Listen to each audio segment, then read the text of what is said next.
Welcome to the Propertybuyer Podcast, where we explore the world of residential and commercial real estate to help you make better decisions about buying, selling, or investing in all types of property. Join me, Rich Harvey, CEO of propertybuyer.com.au and multi-award-winning buyer's advocate. Our podcast features expert interviews, market trends and insights, and practical tips for navigating the complex world of Australian real estate. Whether you're a home buyer, a seasoned property investor, commercial buyer, developer, or simply curious about the property market, our podcast is for you. Join us as we share our knowledge, strategies, and experience and help you achieve your property goals.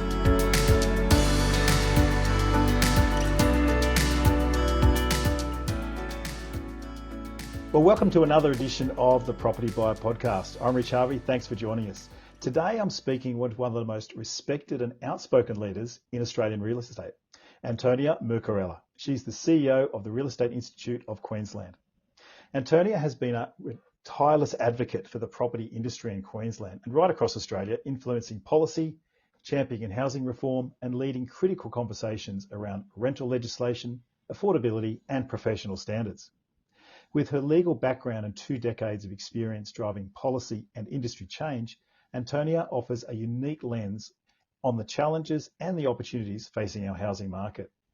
In this episode, we'll unpack Queensland current property dynamics, we'll explore bold ideas to address the housing crisis, and we'll discuss what's ahead for buyers, investors, and real estate agents alike.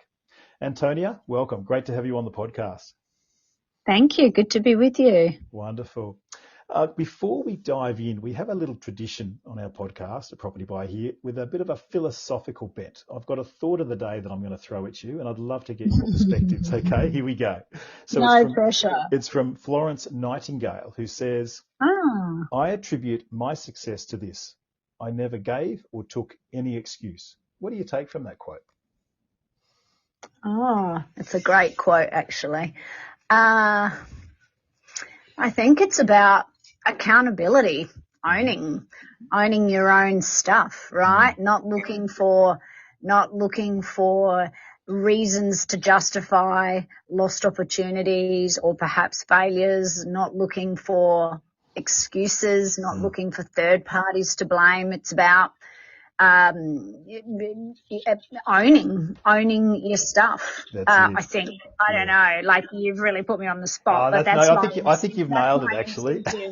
Reaction to it. I think you've nailed it. I think for me, it's around, I never gave. Like, a lot of people make excuses, my parents didn't look after me, or the market was bad, or I'm just overweight because I'm not motivated. I just think at the end of the day, look, we're all dealt different cards and different genes, but at the end of the day, you've got to take responsibility and make the best of your circumstance. That's how I take it, Yeah.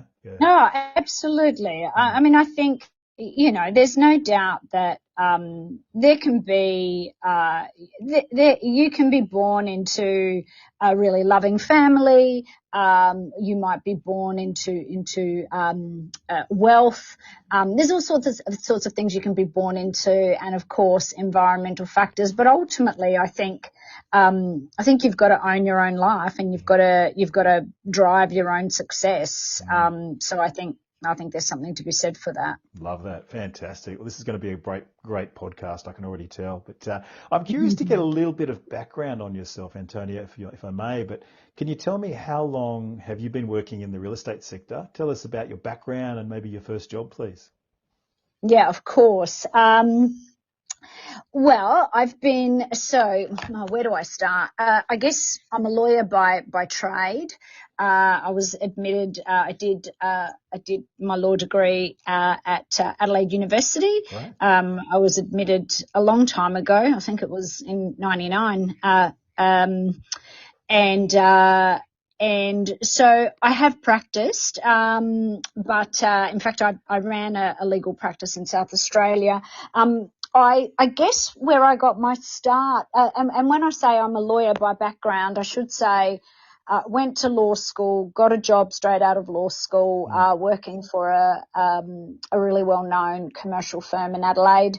And I didn't last very long at that, and I left and I went to work in theatre because before law school I did a degree in theatre. So I went back to my first love, and then I took a bit of a crazy journey, a bit of a wonky pathway, but had some fun along the way, and then ended up coming back to the law because I felt like it was time to use the degree. I got my start in real estate. I knew nothing about real estate, and I had been living in Melbourne, and I moved back to my hometown of Adelaide and saw a job for a legal counsel with the Real Estate Institute of South Australia, and threw my hat in the ring thinking I had zero chance of getting it because, like I said, I'd walked away from the law and I knew that in-house roles were very popular. So anyway, I joined them and somehow managed to jag that job and then I loved it. I say it must that have been your theatrical skills, I think. You convinced them. Perhaps. I think, real estate gets under your skin. I remember working really hard to learn everything I could. I went to every single event. I spoke to as many real estate practitioners as possible to get full bottle. And then, people say to me all the time, what are you going to do when you leave the REIQ? And it's actually always an impossible question to answer because I can't imagine not working in real estate. What do you love? What do you love so much about real estate? What sort of got you? What's got into your heart about it? Well, I should say, when I say I love real estate, I am technically a licensed real estate agent. I have done the qualification and I am licensed, but to be fair, I have never practiced as a real estate agent. Yeah. But I love this role. And I guess the reason I love this role, Rich, is because I think at the end of the day, real estate and property is something that is it's fundamental and so important to all of us. I talk a lot about Maslow's hierarchy. I think at the end of the day, people need shelter. I see it as being essential. But I love this role personally because of its variety. Every single day I walk into this joint and I walk in with a to-do list. And if I can get 2 of those 15 things done, because it is so unpredictable. It's dynamic, isn't it? Yeah. And it's such a unique role and so on any given day, you can be shaping new laws. You can be going into bat to advocate for something. You could be doing media. You could be delivering training to the real estate community. And people don't understand that real estate institutes, we've got lots of really interesting commercial projects on the go. I'm quite heavily involved with the prop tech community. So I think it's the diversity of the role and the lack of predictability that's both infuriating at times, but also incredibly exciting. Sounds like you're fully engaged. Fantastic. Well, we'll get to the laws in a little bit, but I want to ask you just a bit about the Brisbane market, just generally, if I can. We've seen some pretty significant, growth numbers, price numbers in both Brisbane and the regional areas in recent years. Do you think we're in the middle of that momentum, or do you think we're at a new growth stage? That's such a difficult question to answer. If I could answer it confidently, I could probably make lots of money. Just your perspectives, Look, I think there's a lot of people who are saying we're at the peak, we've hit the peak and we're starting to go backwards. I don't see it that way, and I'm really careful about answering this question because I appreciate there's a degree of cynicism about the way I respond to it, that it might be. But look, I think I'm big on numbers and objective data. So what we know is when we look at what's been happening in Brisbane, so if we look at the Brisbane LGA, that's an extraordinary success story. We're sitting at close to, it's well over 1.1 million, our median house price. I like to talk about longer periods of time. So when you look at the 5-year growth, in Brisbane alone, it's close to 73%. That's pretty extraordinary. We've now overtaken Melbourne. Now, if you had said that to me 5 years ago, I would have said, don't be ridiculous.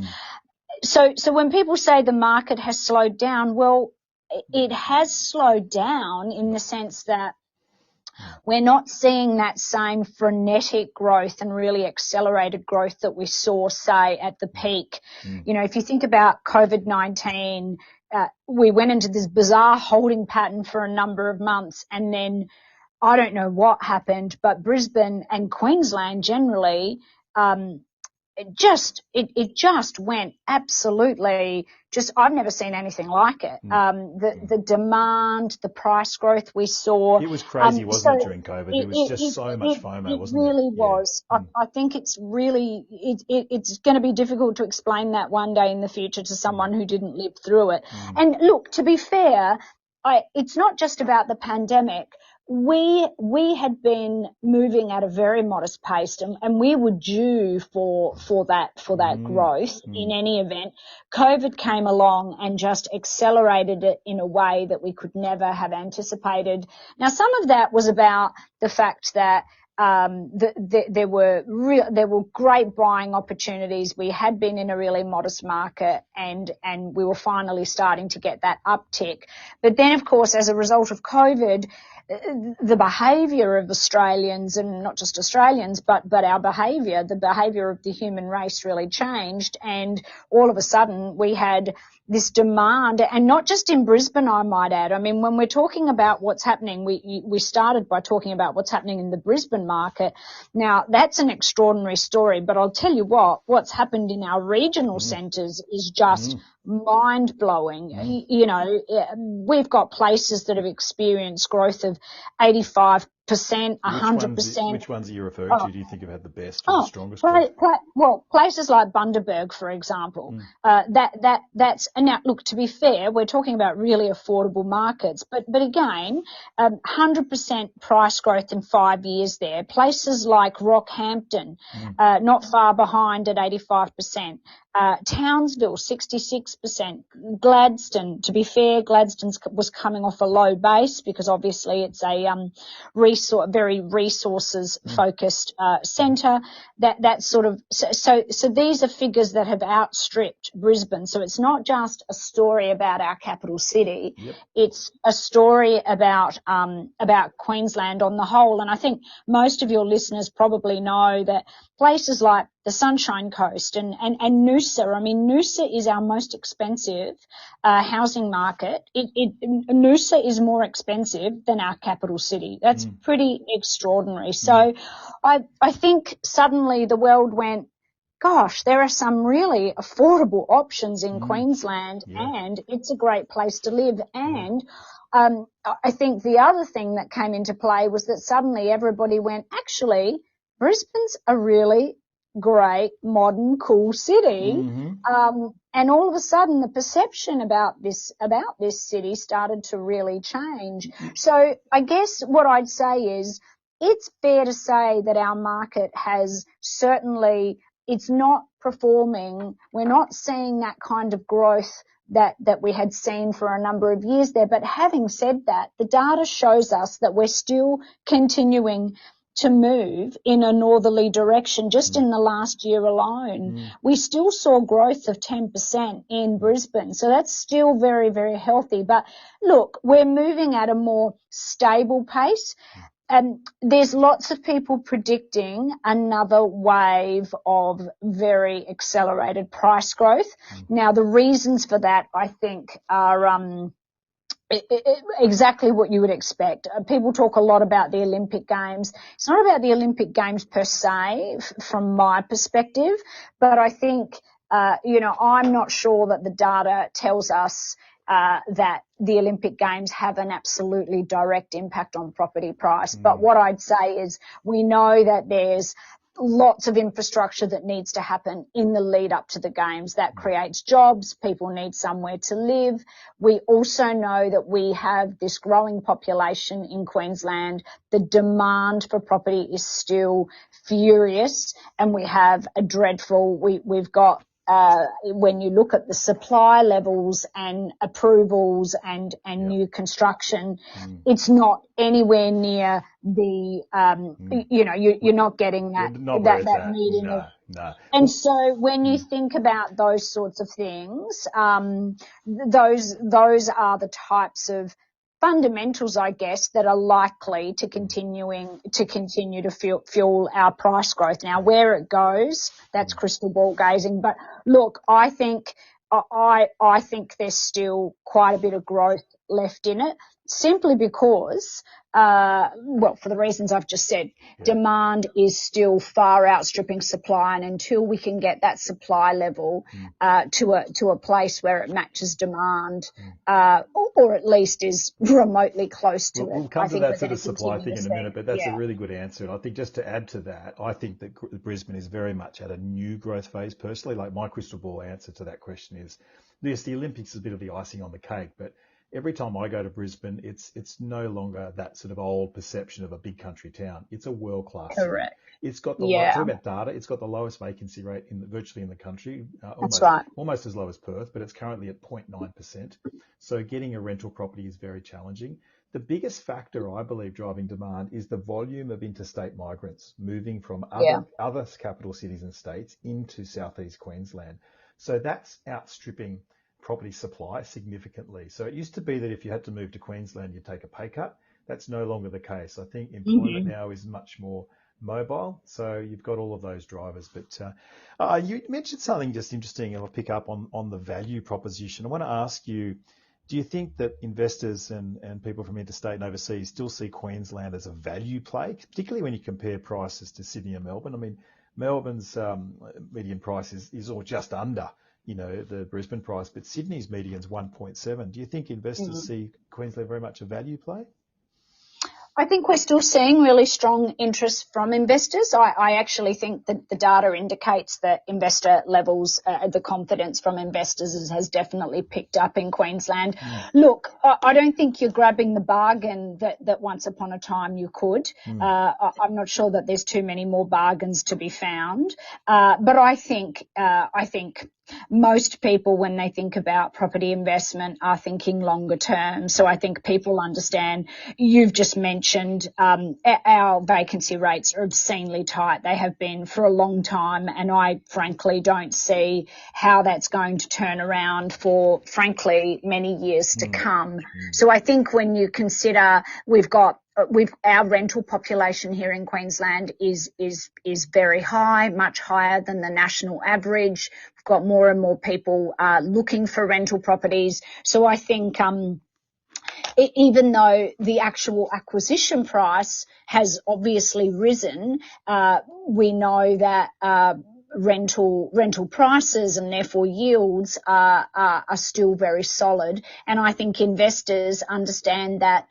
if they're buying in this market, as we've just talked about, we're both predicting that we're going to continue to see that price growth. So you're going to get the combination, the golden combination, if you like, of good capital growth, if you hold on to it for a long enough period of time, as well as the fact that you probably can feel quite confident that you're going to be able to rent it out, provided that you're sensible and you're meeting market conditions. Yeah, great.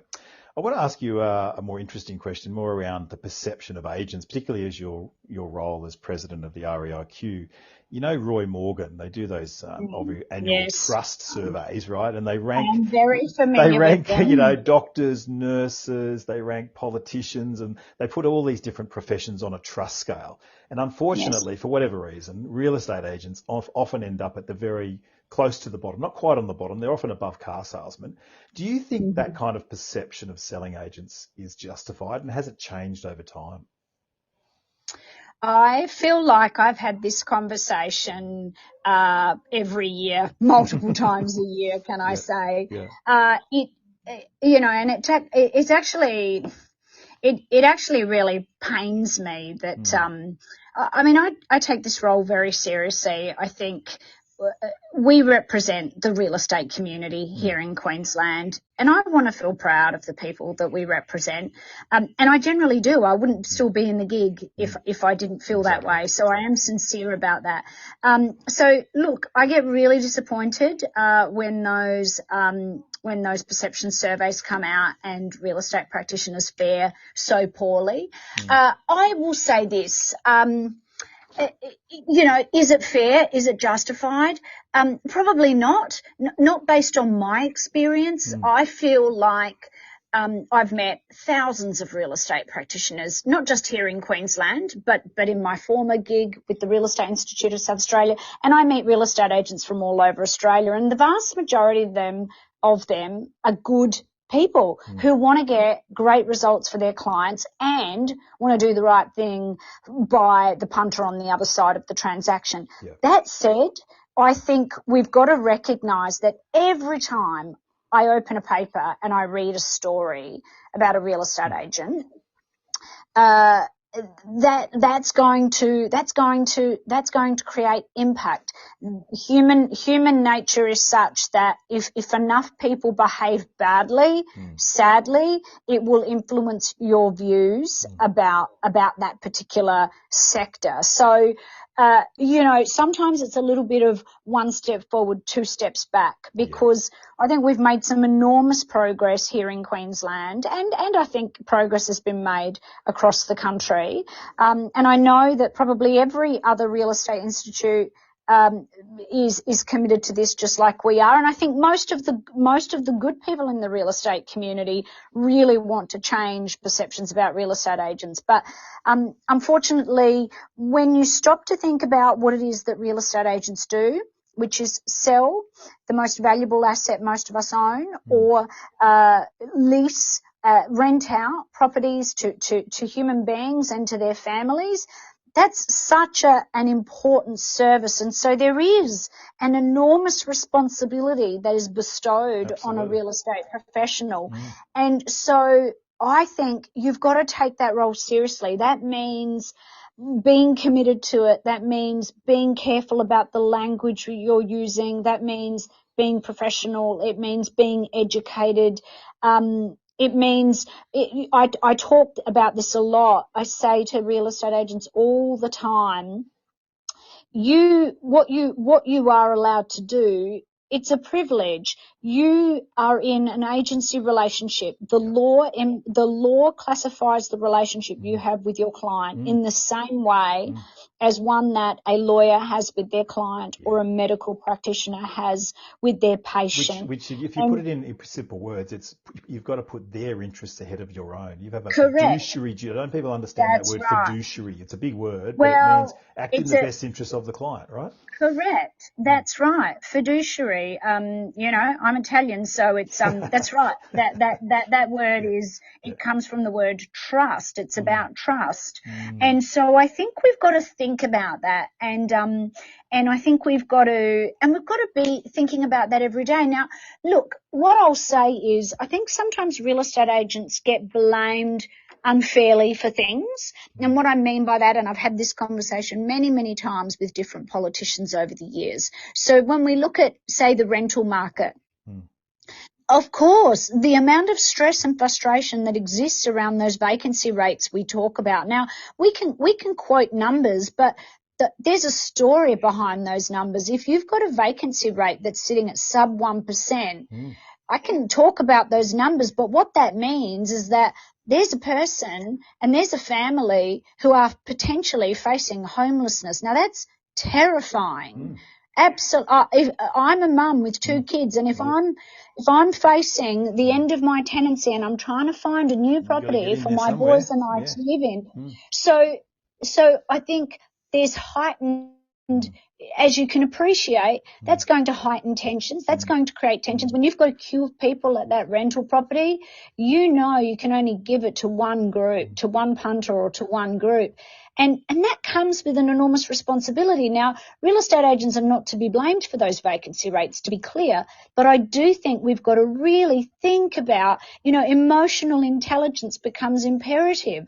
So the way that we communicate with that long queue of people, knowing that they're not all going to get it, and the way, so there's some of that. And the same thing goes when it comes to buying. Again, we've talked already about the enormous demand that there is for property and there isn't sufficient supply. That creates disappointment.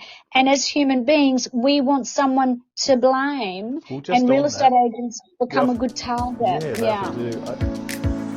We really appreciate you tuning in to the Property Buyer Podcast, and I hope that you're finding our expert interviews helpful. So that we can keep providing this information and growing our audience, we rely on word-of-mouth recommendations. If you found this information useful, could I please ask you to share this podcast with your friends, family and colleagues, and ask them to subscribe to the Property Buyer Podcast. It would be a big help, and we'd be very grateful for your support. Thanks once again for sharing the links. And now, let's get back to the podcast.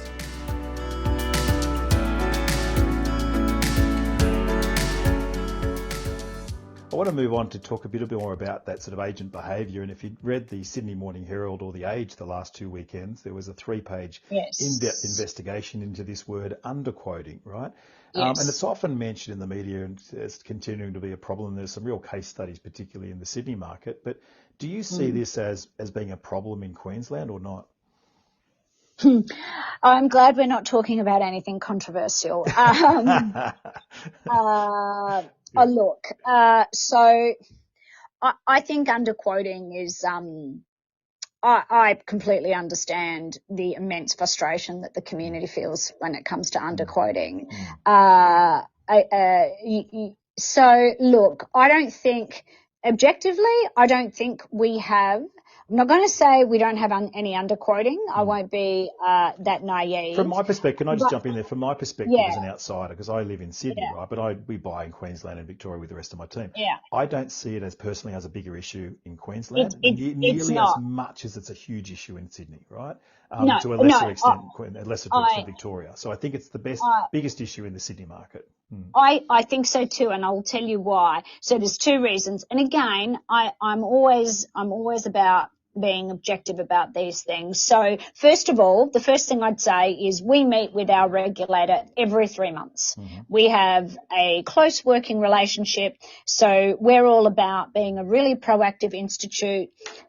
We bring them issues of concern. They tell us if they're starting to see conduct issues, and we pounce on that. We do what we can to educate and nip it in the bud. So that's the first thing. So we see the data. We see what they're prosecuting. We have a regular forum for communication with them, and I think we would know if we had that level of problem in Queensland. The second reason that we don't have the problem, and this is probably the more controversial one, and there's very mixed views on this, I might add, Rich, is that in Queensland we have pretty unique laws around price guides. So tell us about how that works. I find that really weird. I know the law was changed the other day, but your laws basically say that when you've got a property for auction or private treaty, there's no price guide. Like, isn't that super confusing, or is that helpful for consumers? Tell us how that works. Well, so first of all, the starting point is, if I'm selling at auction in Queensland, or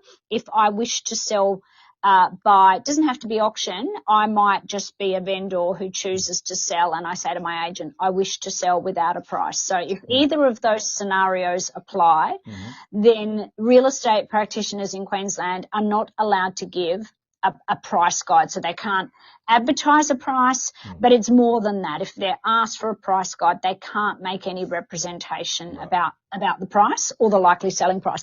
What they can do, just to be clear, if they have their vendor's instructions to do so, they are allowed to give people a comparative market analysis, a CMA. Yep. So so clever agents will say, okay, I can't give you a price guide, but if you want some guidance on potential value, here's a list of properties that are, in our view, comparable. Now, when you ask me the question, do consumers like this?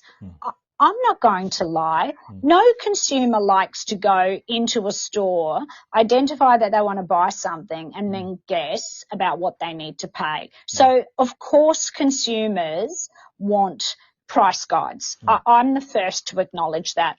But what I would say to you, given that you've brought up that recent case in Sydney, yes, consumers want price guides, but consumers want accurate price guides, right? That's the challenge. So for every real estate agent who hates the laws in Queensland, there's at least the equivalent who say, I love it because I can give them a CMA. Consumers today, prospective buyers today have access to more data than they've ever had. So this idea, this notion that they can't find anything to help them to determine value, well, that's just not true. And if you think about an auction scenario, again, I mean, if you talk to the purists, they'll say an auction should never, ever have a price guide. The whole point of an auction is to let that play out in a public way where people I agree, but the way the skeptics look at it is, the underquoting thing is there to get multiple people to sort of appear competitive. But on the corollary to that is that if you don't have a price, then people may not even turn up that might have had a chance to buy it. So I guess when did that law change that you couldn't have a price guide? How long has that been in operation for? Well, I'm going to give you a boring lawyer answer to that because it's not as black and white as you'd want it to be. So the law that we're talking about is contained in the Property Occupations Act that commenced in December 2014. Okay. So the law has been that way since 2014.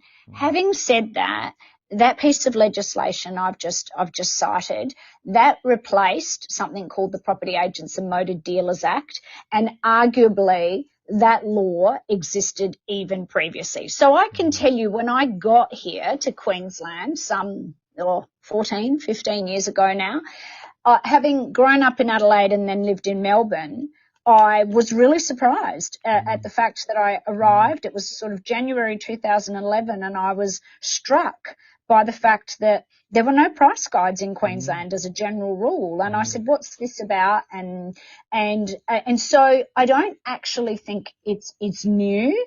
And just keep in mind, so you can give a price guide, if for instance you want to do a private treaty sale and your vendor says, yep, I'm happy to put a price on it, or I'm happy to advertise it with a range, or that's permissible.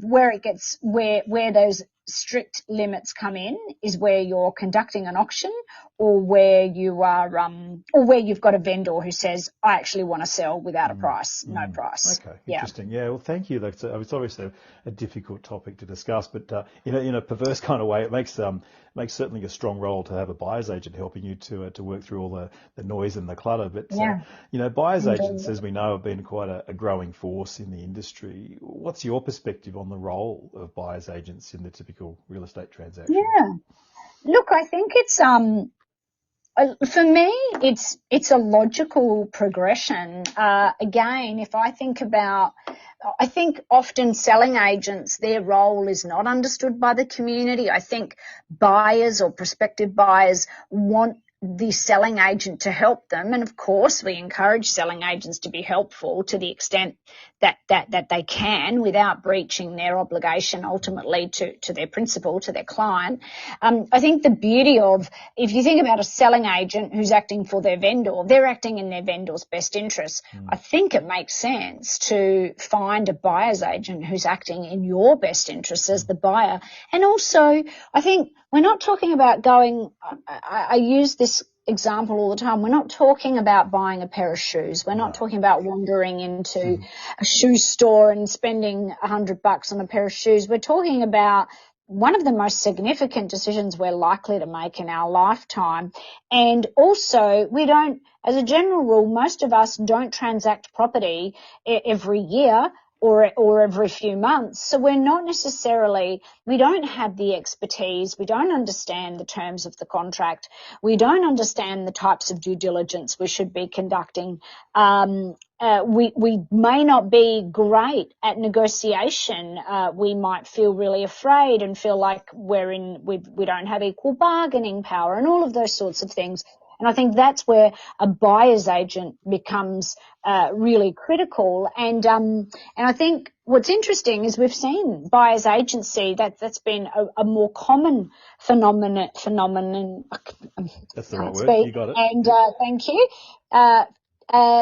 In other countries, it's not something that's been, but now we've started to starting to see it take off in a really significant way in many parts of the country. Yeah. It's become a lot more mainstream. I started my business in 2001. I was one of the first buyer's agents in Australia. There was only a handful, like 3 or 4 of us, but it's certainly grown in popularity and definitely a lot more mainstream now. So it certainly helps to cut out, as I say, all the clutter and the noise and get to the brass tacks of the transaction.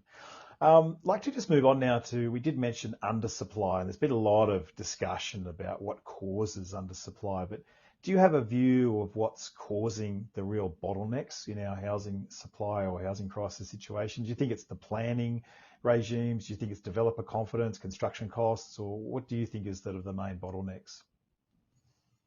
Or do you want to all of the above? That's the usual answer. Yeah, it's probably all of the. Look, I think all of the above. I think when it's interesting. I was listening to the federal housing minister this morning talking about what's caused the housing supply, the scarcity of.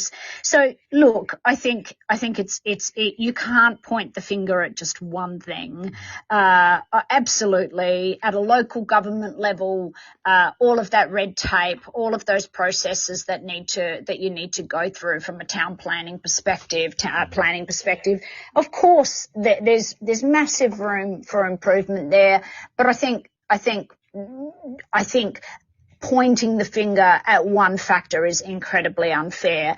I think one of the really critical issues here in Queensland is cost of construction. So, and just access to the necessary trades. We've got, in some ways, we are also the victims, if you like, of our own success. So we've got we've had some really big, massive projects going on up here, sucking up lots of tradies there, as has been documented.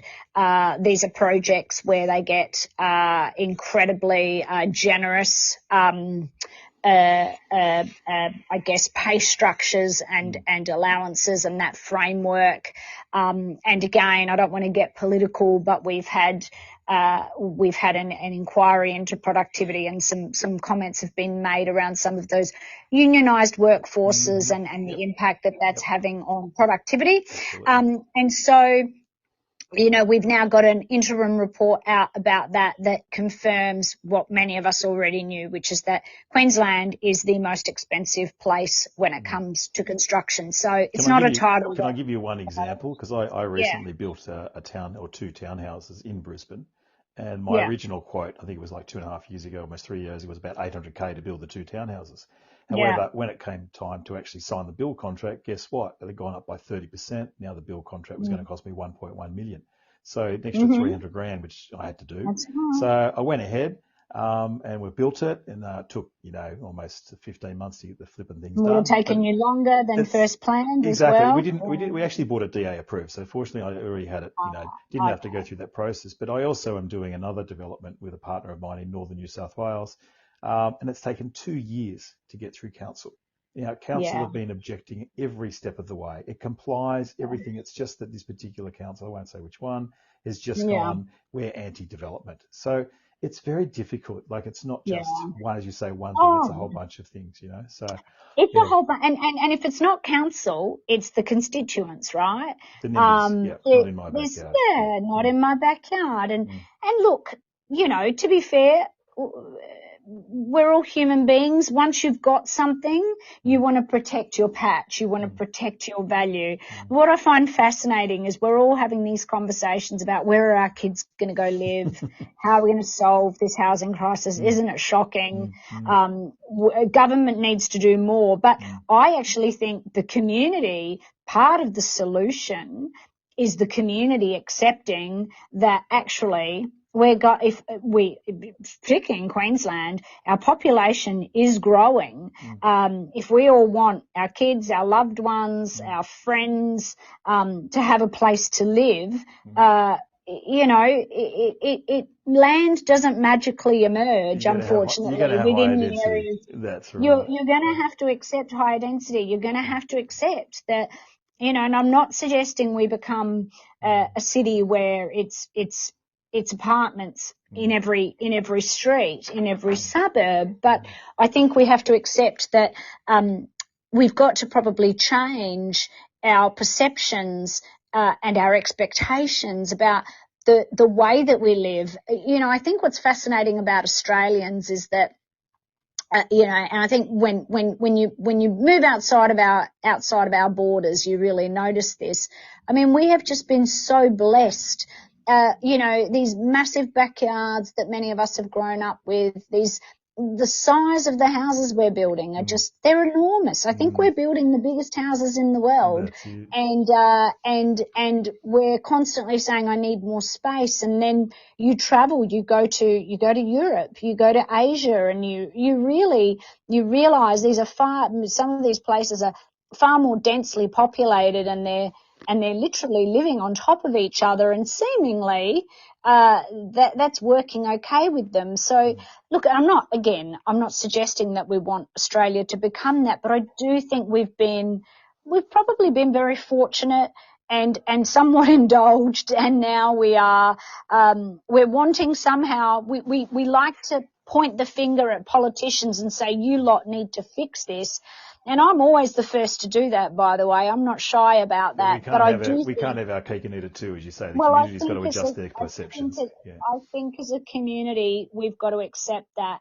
And it's tough to do. I've got friends who comment about, there's this group of units going up in my street, and I really hate it because I think it's going to impact on value. And I'm thinking, well, you've got to put them somewhere. You've got to put them somewhere. Right. Yeah. Well, look, I want to ask you a little bit about the tenancy laws that were changed in the last sort of 12, 24 months. So what are those tenancy laws? What's changed, and what's that meant for the balance between landlord and tenant rights? Yeah, well, I mean, the first thing I'd say is we have been on a legislative roller coaster here in Queensland, in that rental space. We've had years of, it's been a bit of death by 1,000 cuts, actually. In many ways, it would have been nice to just do it in one fell swoop. Look, we've had obviously, like I think really across all jurisdictions, it started with those COVID eviction moratorium laws. A number of those then became enduring here in Queensland. So we've seen things like, we've seen some really positive changes, just to be really clear, and then we've seen some that from the sector's perspective have not been positive. So some of the things that we've seen are changes around domestic and family violence. We've also seen some changes to the way that a tenancy agreement can be ended, some limitations around that. We've seen changes to the process for requesting modifications to a property. We've seen, I guess, some higher or perhaps more robust requirements has it struck the right balance, do you think, Antonia? Like, do you think that it's kind of gone, the pendulum's gone too far toward the landlord or too far toward a tenant, or do you think it's sort of a bit more balanced now? Well, look, again, always try and be fair and balanced about this stuff. I think there's definitely some areas where it has become impractical and actually in this pursuit to give tenants greater rights, greater security, greater protections, some of the laws have become actually absurd in my view. Right. Things that have been put in to kind of, to be clear, I think objectively speaking, when you look at the reforms, the whole package has been centred towards giving tenants greater rights and greater security and greater statutory protections. Many of those laws, I think, are reasonable, and they reflect modern day tenancy laws. But there are definitely some in there where you think, I don't even see how that really benefits the tenant. And what it really does is creates an unnecessary administrative burden and an unnecessary restriction that probably in the end has the biggest impact actually on the property manager without really serving the actual parties to the actual tenancy. And you actually point out there that here, let's do a big shout out to all the property managers that are out there and listening to this too. Absolutely. Honestly, they do an incredible job trying to balance the needs of both parties. So hats off to them. Honestly, they do a wonderful. I'm just so thankful for my property managers, While we're on the topic of controversial laws, obviously a year or two ago there was that proposed land tax changes, which I thought was complete overreach. I thought it was just a stupid policy. Unfortunately, was phased out pretty quickly. But how do you see that playing out? Do you think Queensland's going to remain investor friendly, or do you think some other political party will try and reintroduce some more stupid land taxes, or what do you think?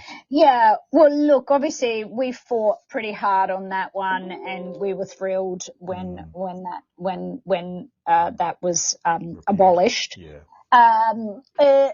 It's always hard to know. I think there was a really strong response to it, but it never surprises me if an idea re-emerges, right? So I'll give you a great example. Anti-money laundering laws. That's something that's been on the table now for over a decade. They've had a couple of cracks at it. They've now done it. And to be fair, that one is being driven by international pressure. So it's a little bit different. But my point is, we all know policies re-emerge.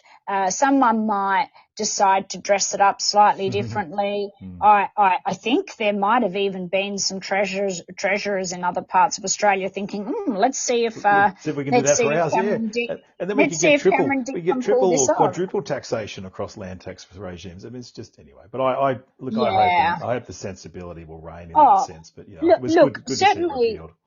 Look, certainly I can confidently say that our current government, who were in opposition at the time that was introduced, they have made it clear that they would certainly never bring it back. They were against it. Yeah, now, if the former government were to be re-elected at some point in the future, you never rule anything out, right? But certainly the Premier of the day, when she spoke out about it, she said that they were getting rid of it and it wouldn't make a comeback. So we'll wait and see. Okay, cool. I know you're a busy lady and I've only got a few more questions on the hook here for you, but another one about rental vacancies. Here we've got rentals mentioned, Brisbane 0.9, but particularly other areas and some coastal hubs, pretty low vacancy rates. What's the flow-on effects you're seeing? Are you seeing that really impacting families? Are you seeing a new wave of rent vestors because affordability is biting? What's the sort of impacts you're seeing?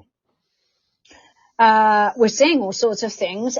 Look, I think interestingly enough, necessity is the mother of invention all the time, right? So I think because vacancy rates in Queensland have been so low for a long time now, and because ultimately we saw rental prices they have absolutely increased quite significantly. I think we've seen people adapting out of necessity. So we've seen co-tenancies re-emerging rather than sole tenancies. At the height of the pandemic, we saw the opposite. People decided that actually we're not ships in the night anymore. We're all seeing each other a lot more than we used to. This isn't for me. So we've seen a emergence, if you like, of co-tenancy arrangements. We've also seen people just moving back in with their parents or with friends, with mates, with loved ones. We're definitely seeing. We're definitely seeing and hearing about some really tragic stories. So, you know, and once upon a time you'd say, oh, this is amongst the most vulnerable in our community. We're talking about people who are employed. And what I mean is people who just can't find something. And so they're having to move to a totally different part of Brisbane or a totally different part of the state, simply because there's literally nowhere, there is no vacancy in that suburb or in that region, in really, and the other thing that we're hearing about is people really struggling to sustain their tenancies because they're taking properties at a price that probably really is a stretch. And then they're struggling to hold on to it. So we're seeing those sorts of things. But having said that, what's interesting is even though we talk a lot about those vacancy rates and they are really tight, there'll also be these outliers, if you like, where, real estate businesses are telling us that, yeah, look, I've had this property on the market for several weeks and I don't have any bites. So I do think that we've reached a bit of a peak there and some people are just tapping out. And I do think we're starting to just see the market say, I just can't pay that, and some lessors are having to maybe, take another look at what their expectations are price wise. So it's I'm not saying that's widespread, but we're seeing a little bit of that as well, which is interesting and kind of inconsistent with what the numbers tell us, I guess. Fantastic. Yeah, well, it's tough out there for renters. I've got a final question for you, Antonia. You've been a great and influential voice in the industry, and thanks for all the work you've done to improve standards. But I'm curious to know, just very briefly, I know you could go on for hours, but just briefly, what are your top 3 priorities for the REIQ as you sort of move forward in the year or two ahead? Oh gosh. Well, look, we're really keen to forge a far more positive relationship with government. We always pride ourselves on having a great relationship with government, but we really want government to start getting more vocal around just being more supportive of the real estate sector and the really vital role that we play. We'd just like to see a lot more public positive support for us, rather than perhaps behind the scenes telling us we're doing a good job, but maybe publicly using us as a bit of a political football. So we'd like to see that. That then helps the community and it improves the perception that the community has about our sector. So that's always something that, given who we are, is top of mind. We'd love to see the hot potato of stamp duty being properly addressed. I think we all know stamp duty is a controversial topic. It was one of the important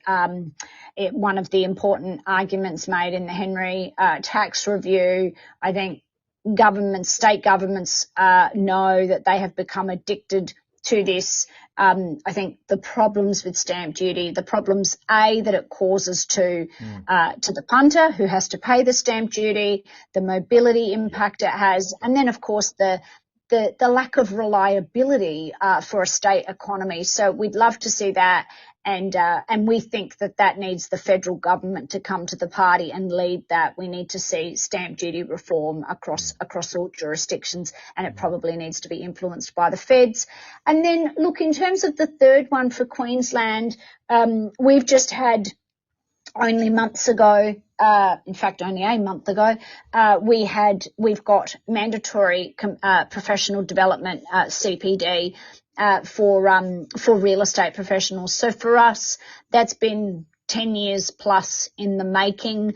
That for us is just such an important issue. It goes back to some of the things we've talked about today, improving professionalism, enhancing consumer protection, really trying to just raise the bar on the way that real estate practitioners perform their roles, and ultimately that's the only way that we're going to be able to improve those perceptions that we've talked about. Perfect. Well, that's wonderful. Well, look, you've been a font of knowledge, Antonia Mercorella. Thank you so much for sharing all of your thoughts today on the Property Buyer Podcast. It's been a pleasure to have you on. Thank you. Thanks for having me. And to all our listeners out there, thank you again for joining us, and we look forward to engaging with you on another edition. If I can ask a favour for all of you out there, if you could please like our podcast. Thanks for being with us on another Property Buyer Podcast. If you have a question you'd like to ask, please click on the SpeakPipe link and we'll answer this during the next episode. If you're looking to buy a residential or commercial property in the near future and would like to get the added advantage of having a buyer's advocate on your side, then please reach out to my team today and send us your inquiry, and we'd be delighted to help. Please visit our website at propertybuyer.com.au, where you can stay updated with all my latest market updates, weekly blogs and live suburb profiles to help you make better property decisions. We look forward to connecting with you again on the next Property Buyer Podcast.